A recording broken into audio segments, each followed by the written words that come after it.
Ready, kids? Today we're making soft dough ornaments.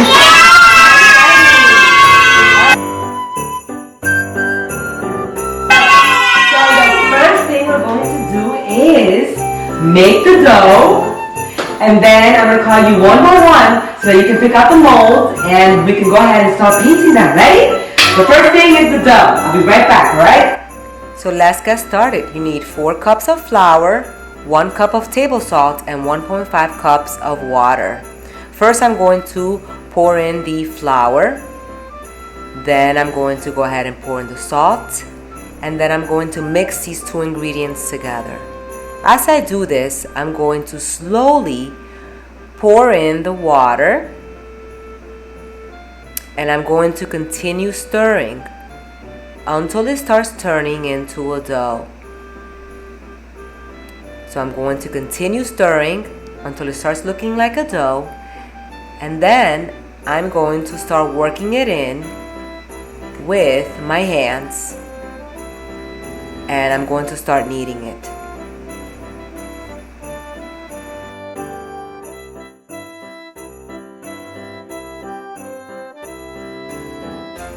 This is the consistency that you want. You don't want it to be too sticky and you don't want it to be too dry. So you continue kneading it. If you see that it's sticky, you simply just add in a tablespoon of flour at a time until the stickiness goes away. And if you see that it's too dry, you also add a tablespoon of water at a time until it's not dry anymore. And you will see, and it will be the consistency that you want. You don't want it sticky or you don't want it to dry.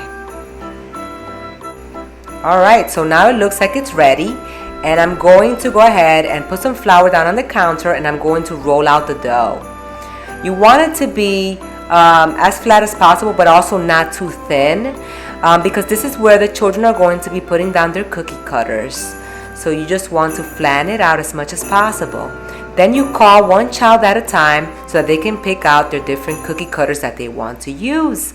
I have Christmas trees, I have gingerbread men, I have all types of different shapes that they can use. And so I have the child pick 3 or 4 ornaments that they want to create, and I make sure that the child is pressing down on each of the cookie cutters, so that is really making an imprint on the dough.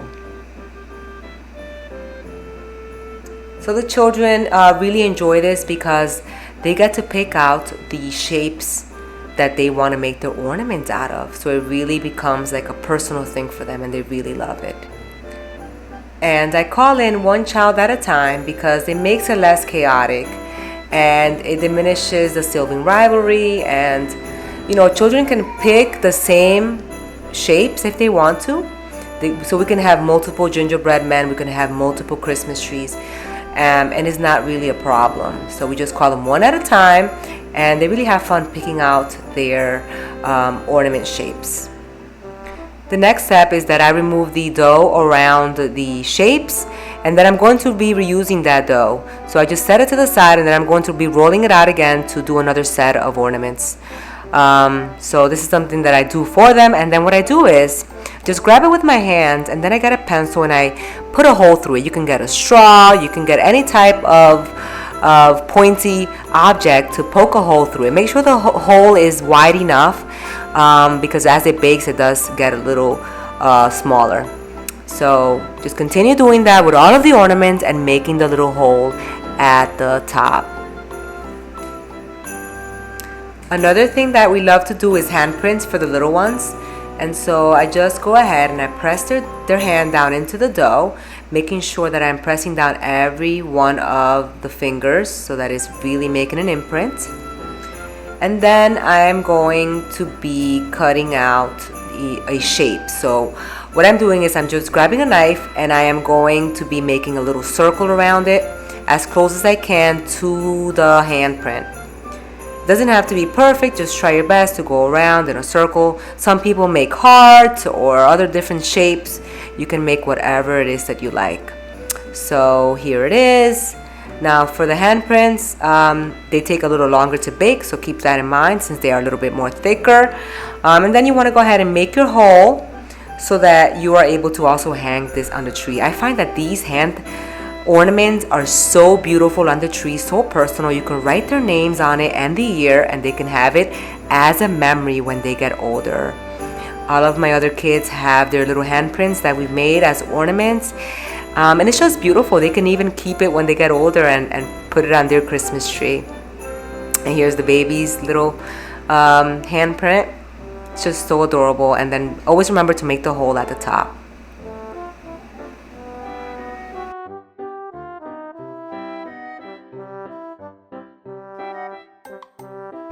So they are all ready now to go into the oven, and I'm going to preheat the oven for 250 degrees. Depending on the type of dough that you have, it may take 90 minutes to 2 hours. You want to check it every 20 minutes to make sure that it's hard and it's not doughy anymore. If you're baking handprints, it may take up to 3 hours. Keep that in mind. Somewhere halfway, you want to go ahead and flip them over just to make sure the other side is baked as well. Then you can let it cool for 30 minutes and the fun begins. They get to paint their ornaments. For the older kids, you can use acrylic paints, which makes it shinier and more durable. And for the younger ones, you can use any paint you have. Tempera paint works really well. And so they can add glitter to these. They can add any type of designs that they want. I've seen people add sprinkles to these.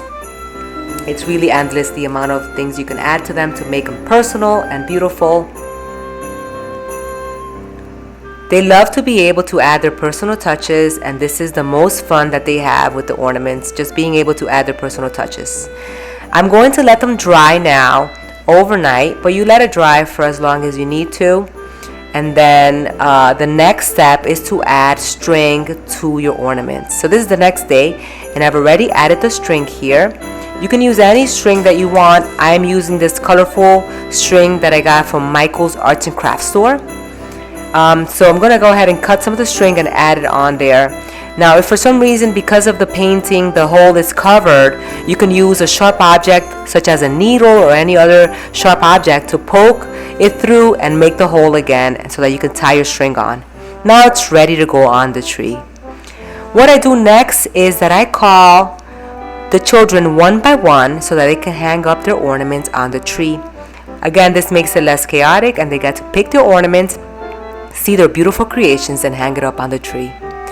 This is such a beautiful tradition. You can even write the names on their ornaments on the back and the year and use these year by year. I have done these throughout the years with my children, and they absolutely love being able to make salto ornaments every year. And so again, it just gives the tree a very nice personal touch. As you see your children's ornaments on the tree, and it's not a store-bought ornament, it's something that your children made. I hope you have a Merry Christmas this year, and if you decide to make these ornaments, that it is a memorable experience that you can treasure with your little ones. Thank you so much for watching my videos. I hope that you have a wonderful time with family and friends. I'll see you in the new year. Bye-bye.